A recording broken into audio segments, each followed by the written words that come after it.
Hello. Ooh, I'm echoing.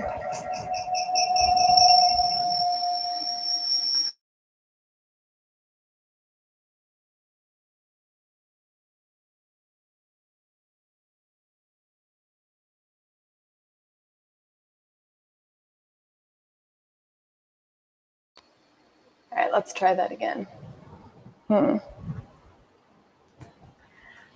Sorry.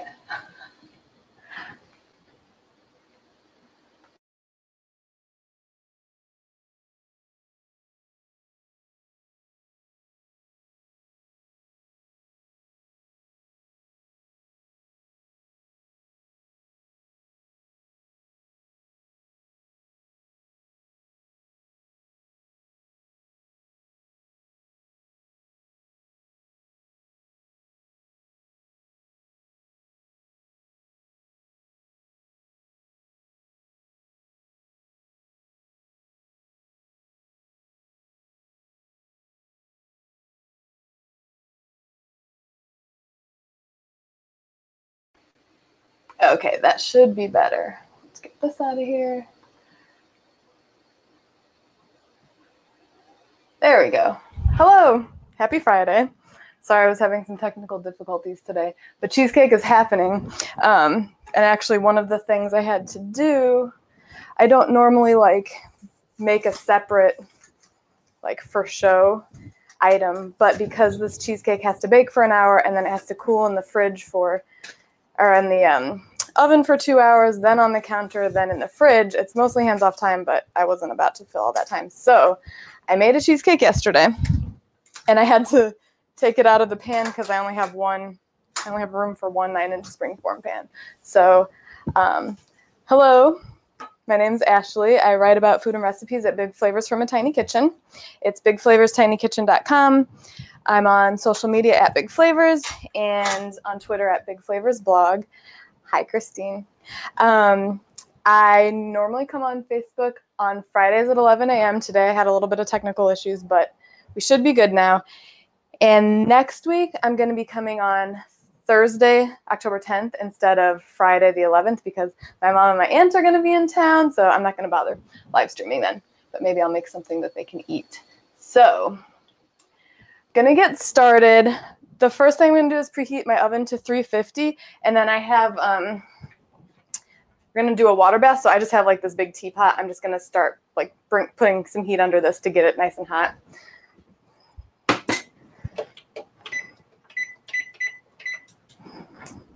And then I'm going to take a stick of unsalted butter, just cut it in half so it fits in here.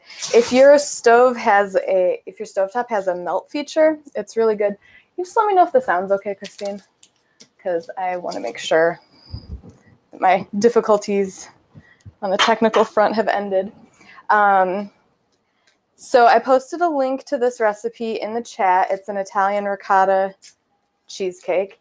I've made it for my Italian in-laws a bunch of times, and they love it. It gets the legit Italian stamp of approval. So I'm just got some butter in this little tiny saucepan, and I'm going to put it on melt on my stovetop. You'll need to let it melt and then cool if you can. So while that's happening, I'll show you how to prepare the springform. So if you're not familiar, a springform is this 2-piece baking dish. So you've got this round bit, and then you've got this flat bit, and there's a lip on here. So you put it inside, you find the lip inside of here. It's good now. Oh, thank you. And then there's a little there's a latch on the side. So when you go like this, it closes it tight around the base. So you line it up, but I'm gonna grease it. And I've realized that greasing the 2 pieces separately is better than greasing them when it's together, because I did that yesterday, and as I was greasing it and I went to put it back together, the bottom fell out. So that's not great. So I'm using Crisco vegetable shortening. You can use whatever you have. You can use cooking spray if you want. Hi, Henrietta. How are you? So you can use your fingers. I'm just going to use the little wax paper from the butter that I just cut. I'm just going to kind of do like a thin layer on everything. This is just so it makes it easier to get it out of the pan later. So I got that. And then I'm going to do the sides of the springform. Oh, if you're local, I'm in Ossining up in Westchester County, New York. If you're local, I have an event happening here in town on October 24th. It's a Thursday at Speakeasy 10562 here in Ossining. It's a co-working space, but at night they rent it out and they do fun events. So I'm going to do a cheese board assembly party, and I'm going to show you guys how to put together really epic cheese boards, and I'll answer any questions you have about holiday entertaining or, you know, shopping for different cheeses, how to use what you have in your pantry, like things you already have. People always think that when I put together these giant cheese boards that I like have made everything like that day, but a lot of times I'm like, oh, I have like a little bit of cashews left, or I have some of this type of jam or some of this fruit. So it's fun. It's a fun way to do it. So I'm just going to close the springform. Always a little tricky. You just want to kind of like push and make sure so it's like locked in there. And then what I do is we're going to put it in a water bath. So I have a roasting pan. So it's like a nice deep pan, and I'm going to wrap the bottom of this in 2 layers of foil, put that in here, and then that hot water that I'm heating in my tea kettle, I'll use that to make the water bath. So having foil on the bottom helps keep it from any of that hot water from leaking in, because like I said, that seal on the bottom is like pretty good, but it's not always perfect. Oh, speaking of rolls of stuff falling out, does this one have it? This one doesn't have it. Most like foil and wax paper, if you aren't aware of this, see on the side there's like a little notch. So normally if you went to put this upside down, the roll would fall out. There's a little notch here. You can just like press it in with your thumb, and that like anchors the roll down so it won't fall out. Apparently that foil does not though, which is weird because it's a pretty big brand. But anyway, so I like to do kind of a cross like that. Put this in the middle and just kind of scrunch the foil up around the base.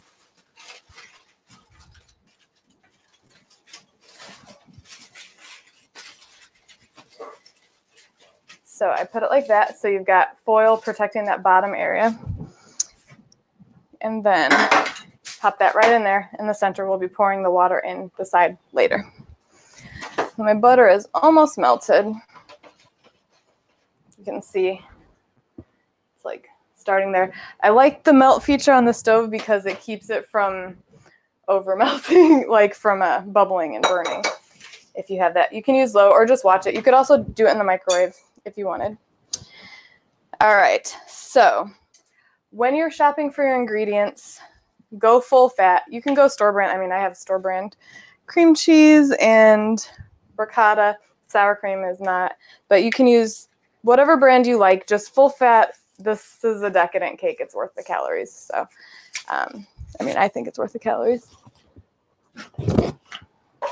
Feels very dark in here today. So I'm going to use, I have 2 8-ounce bricks of cream cheese that I had sitting out on the counter to soften. Don't use the whipped kind. I think it'll mess with the texture of the cheesecake. You know, like the kind in the tub that says whipped and it's like a little fluffier. I don't think that's right for this particular recipe. I also have a lemon ricotta variation, but I can't remember if I posted it yet. Like there's a little lemon juice in this, but for the lemon ricotta one, I think I did lemon zest also and maybe even lemon extract, but I don't remember. I've got 13 years worth of recipes on the site, so I've got a lot of stuff that I've made but haven't yet posted. So I'm going to blend together the cream cheese. So it's equal parts of cream cheese and ricotta. And I found out yesterday when I was making my, we'll call it like a stunt cake kind of, that you need 16 ounces of ricotta, but the packages are 15 ounces, and I was afraid to mess with the ratio, so I went and I got more ricotta today, and I weighed it just in case. All right, this one was like child-proof. There we go. All right, so 16 ounces of cream cheese, full fat, and then ricotta. For some reason, I find that it doesn't matter what brand, these little pull tabs like never actually pull off. Like you just have to cut around the edge with a knife. Also working on revamping this recipe on my site because I posted it a long time ago, and I've got some more tips and stuff since then that I think will be helpful. So I'm going to take a kitchen scale. This one I have is super old, but it does the job. So have it set to ounces. I'm going to put this on. And then you just hit tare. That resets it to 0. And I'm going to do this till I get 16 ounces. So here's my full container. That should be 15.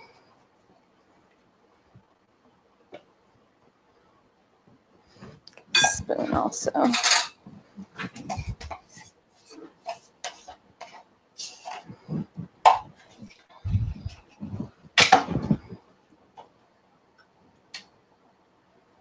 So that is 14.5 ounces.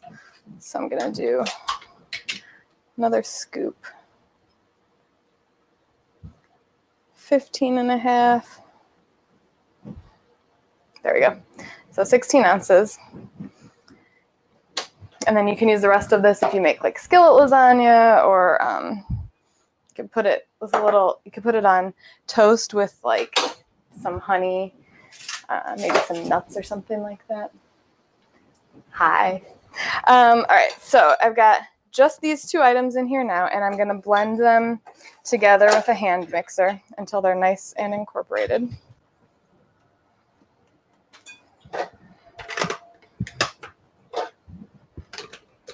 You could use a stand mixer for this too if you wanted to. Doesn't really matter. I think by hand you'd have to really, really whisk it together to try to get all the lumps out. So you can if you want.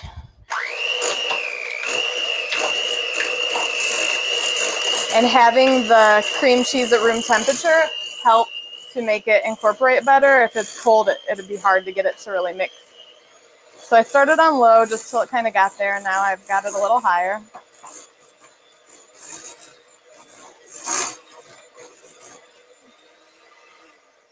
All right, so that looks pretty smooth. I'm just going to take my spatula and kind of go in, get any bits from the sides and the bottom. All right, now we're going to add pretty much almost all the rest of the ingredients. So my printer wasn't working today. I had to like hand write a recipe just because I don't want to risk forgetting something, and it's kind of hard to be on my computer while it's recording. But all right, so we're going to need 1.5 cups of sugar. Just checking my butter over here.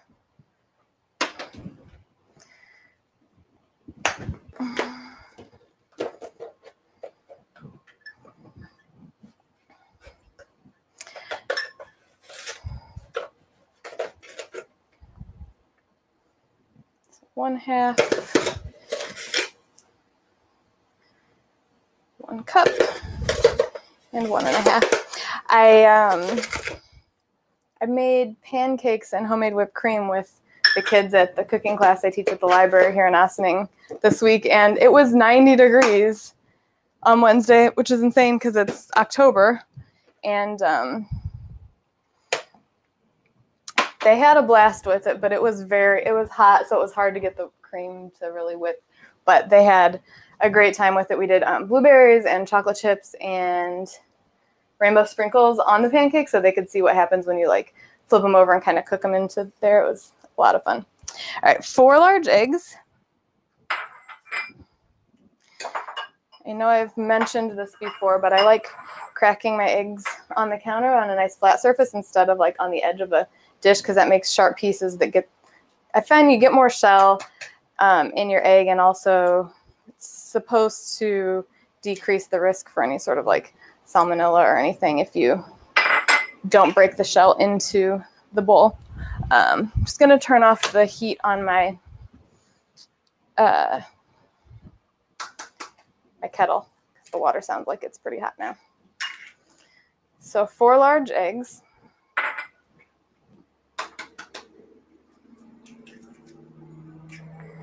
Do you guys have any requests for next week's Facebook Live?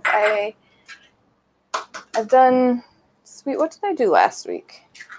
Peanut butter cookies. So I've baked, this is 2 weeks in a row now for baking, so I don't know if I'm going to bake again, but I'm going to do this, and I'm going to get my butter out of this pan. So normally, this is all melted. Normally I would cool it so that it doesn't scramble the eggs, but we're just going to roll with it. We'll see what happens. So, okay, we got 1.5 cups sugar, 4 large eggs, a tablespoon of lemon juice. Squeeze it here. My husband realized that we can use the squeezer right into these little like stand-up measuring cups, and it works out pretty well. So, as long as you aim. He does it for cocktails a lot.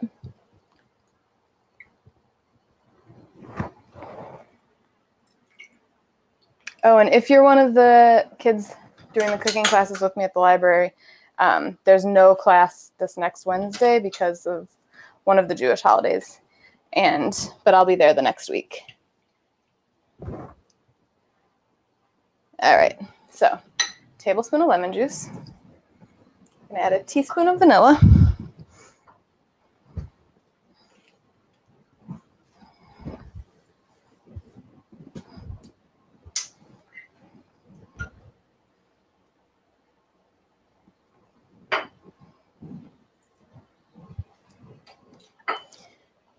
Let me make sure that's everything. Sugar, eggs, lemon juice, 3 tablespoons of cornstarch, and 3 tablespoons of flour.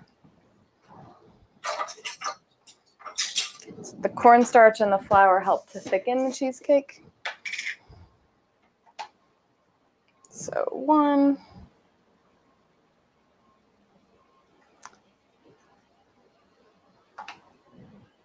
2, 3.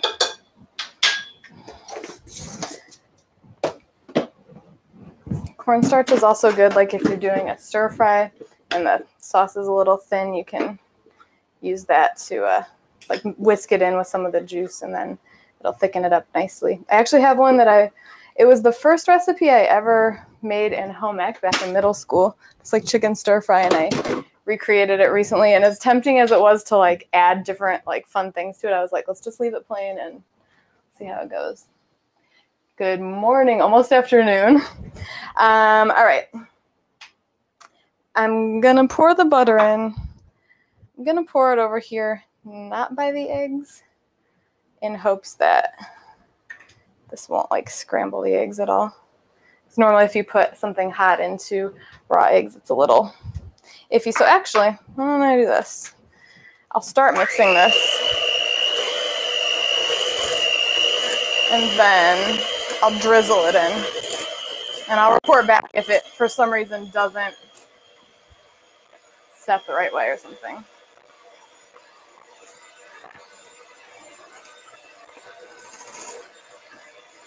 So that's a whole stick of melted butter.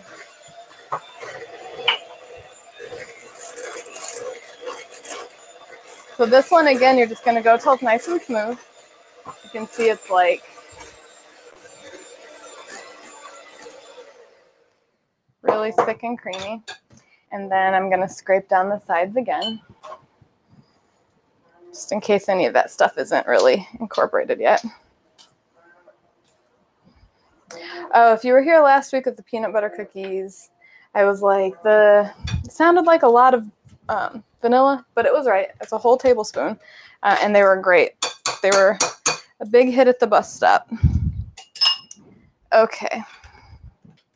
Put this over here. Always like playing Tetris in my kitchen, but all right. So now that all this is in here, I'm going to stir in a pint or 16 ounces of sour cream. Again, full fat. These ones, the tab usually works to pull it off. So just go in there. And this one, instead of blending it in, I'm just going to kind of stir it in until it's nice and incorporated. That way I'm not like over mixing it.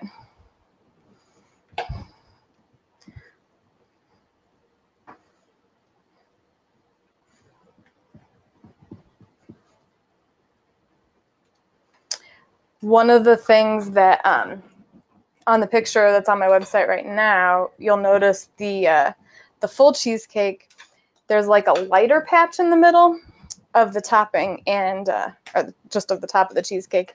It's because I didn't let it cool enough before putting it into the refrigerator to finish cooling. And the heat, the condensation came down and like dripped down onto the top of the cake. It still tasted great. It just looked a little weird. But one of my readers gave me a really good tip, so I'll share that with you momentarily. So that's the filling. That's all there is to it. Got my prepared pan. And pour it in. When this is baking, it will, like, if you don't open the oven while it's baking, leave it alone. I know you'll be tempted, but just leave it. You'll see it puff up really high, but it'll drop later. And so it bakes for an hour in the preheated oven, and then you turn the heat off and you leave the door closed and you let it sit for 2 hours. And then you can take it out and let it cool the rest of the way on the counter before you put it into the fridge. Yesterday when I was making it, I had to leave because I was going to a concert. Incubus at Radio City Music Hall. If anybody else was there, it was a great show. I'm just smoothing the top here. So I didn't have enough time to let it cool as much as I wanted, but I used the trick that somebody recommended and it worked beautifully. So, all right, I've got the cheesecake. The pan right now is dry. I'm going to have this hot water. I'm just going to use my, I got flour all over me. Just going to use a big measuring cup to hold this water. Figure out where to stand. And put it in the baking dish. So you want to have the water come up about a ½ inch up the side of the cheesecake. And what this does is it keeps the air in the oven moist and it helps keep it from cracking on top, or just helps cook everything nice and evenly. Someone else told me that after they're done baking it, they either crack their oven door or they put a wooden spoon handle in there to kind of prop it open, and they leave it overnight.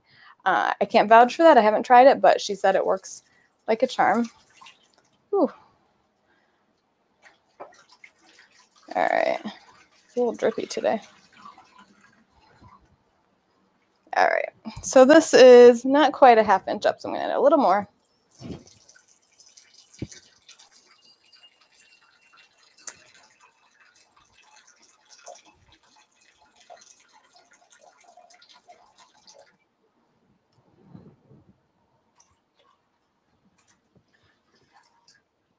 All right, so now that I've got the water in there, I'm going to take this and put it into the oven for 1 hour. So I'm going to get it in, and then I'll bring out the one that I made yesterday.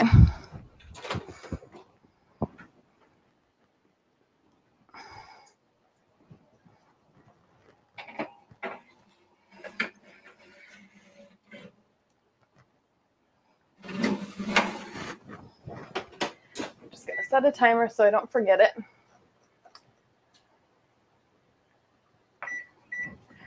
Okay.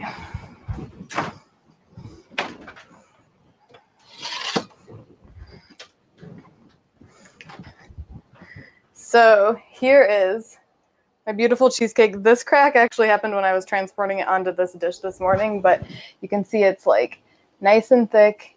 It's got a nice like golden top. So when I took it out of the oven, I put it on a cooling rack for as long as I could.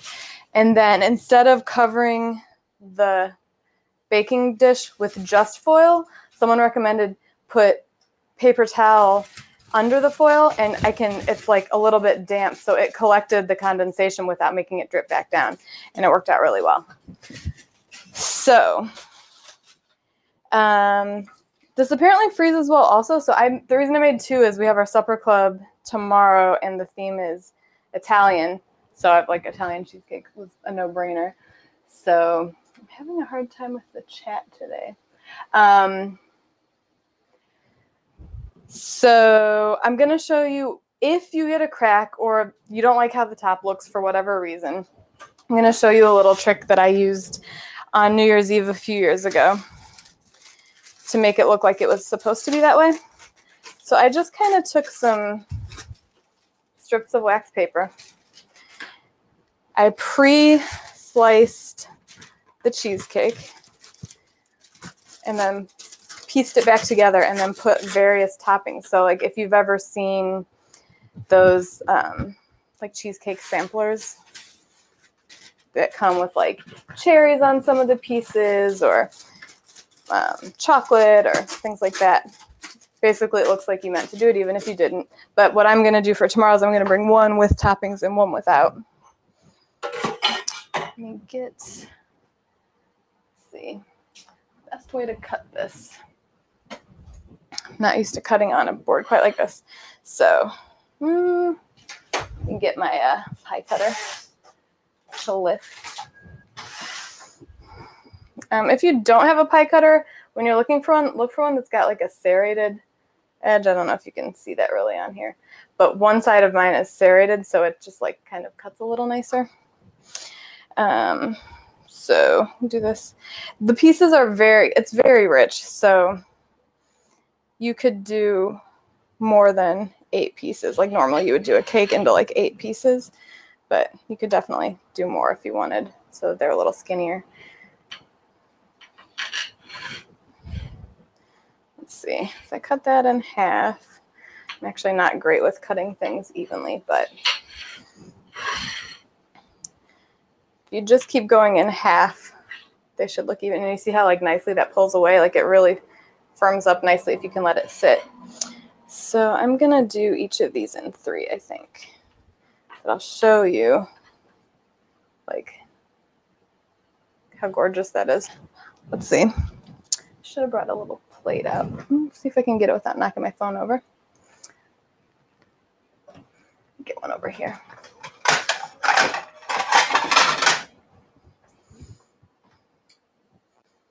Put this on here.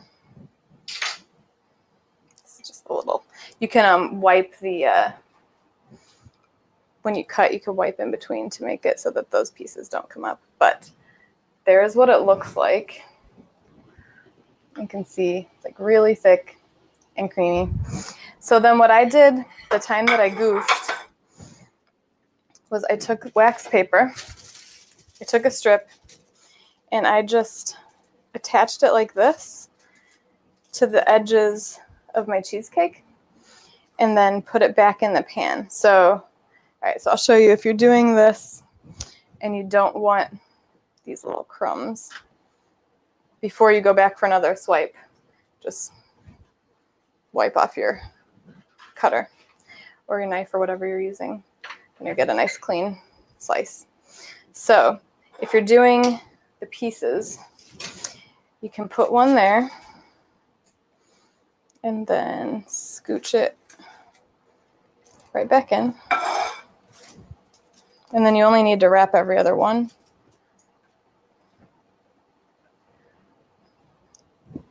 It's like impossible not to want to lick your fingers with this. It's so good. Comes off pretty easily if you get extra. And it's just, I mean, it's just cosmetic, you know. Superficial. You can also cut these. I want a little thick with these, but you can cut them down a little bit. When you just do this around the whole top, actually maybe I will cut that a little so you can see better.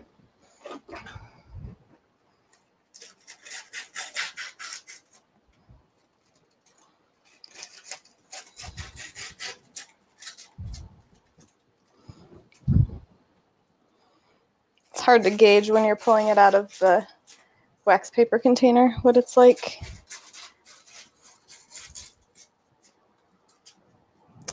All right, so you can kind of get the idea. I'm separating each, and then I'll put one topping on this, one on this, one on this, and just kind of alternate and do different things. Makes a nice variety, and you know, some people don't like certain toppings. Some people like their cheesecake just plain. Some people prefer it with something else on it. Or if, you know, you want to try a little, like if you're my mother-in-law, you'd want to try a little of each. So I'm going to just wrap one more just to show you. I can't. It looks so good. Why am I watching this? Oh, Amanda, I'm so sorry. You'll be back on the dairy train soon enough. I do not have any confidence in a vegan version of this. I have not tried. I don't know. I know you can substitute vegan cream cheese in a lot of things. I just don't know if it would bake up well.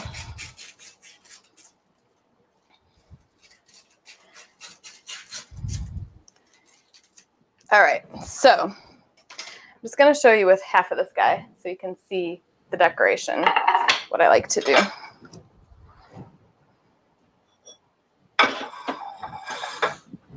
It's really maxing out my kitchen today, but okay. I got some mini chocolate chips.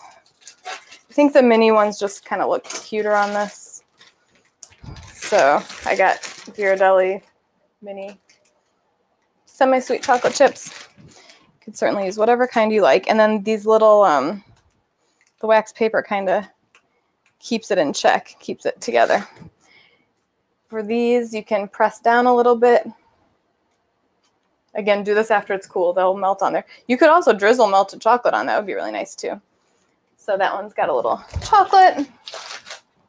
I picked up, I like doing fresh berries, but I haven't tried this brand before. Lucky Leaf fruit filling or topping. So I got a cherry and a blueberry. I figured that might be a nice topping on there too. Another thing that would be great is like melted salted caramel or coconut flakes if you're into that. You do like toffee bits. Definitely leave some plain though too, because like I like all the toppings, but I really do like it just kind of straight up. So I've got blueberry here. So this is the difference between a pie filling and a canned fruit is that it's a little thicker. It's kind of like gelled almost. You got like, there's usually pectin to keep it like that. And then you've got like little chunky bits, but still cooked and stewed and sweetened. And so then I'll just add this on here. And again, the wax paper gives you a really nice guide. And then you can just clean up any spills after. When you're doing this at home, when you take it out of the spring form, you take the side off, that like collar, and then the bottom of the pan you can kind of keep, like I would put that right on my serving plate or cake stand or whatever. This one got a little messy because I had to pull it off. I used a pizza peel to pull it off before because I had to wash the other pan so that I could use it again today. So we got some cherry, do some blueberry.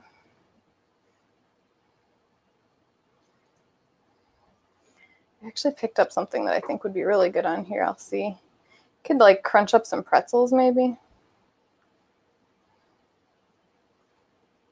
I mean, this like keeps the flavors from touching each other. I got this Fat Toad vanilla bean goat's milk caramel. I got it from a local cheese shop. If you're in the in Westchester, Pleasantville, there's a place called Second Mouse. Ooh, oh, that smells so good.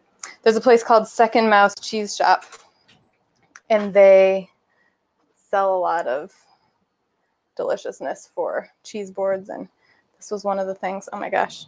So I'm going to put this on one, or maybe two.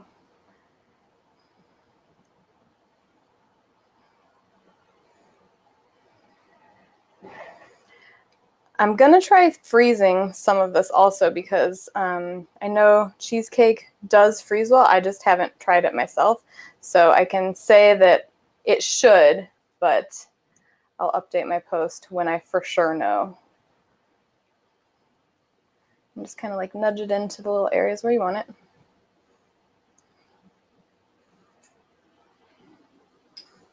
I want to try this caramel because, oh my God. Yeah, that's really good. So there you have it. There's a great way to save it if you cracked the top or if you just want to decorate it in different ways. You can see how nice and thick it is. Fluffy. I guess I could, I'll take one piece and just kind of show you what, when you cut into it with your fork.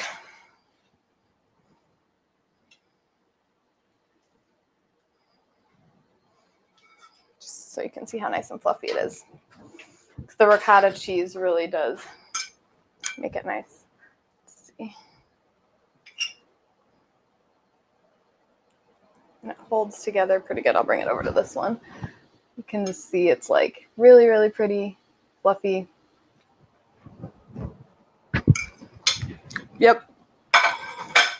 So thank you guys for joining me. I'm sorry that I had some technical difficulties today, but I'll update the post soon. I did post the link to the recipe in the chat, so you have that. I hope to see you soon. Again, I'll be here next Thursday and not Friday. And have a great weekend. Bye, guys.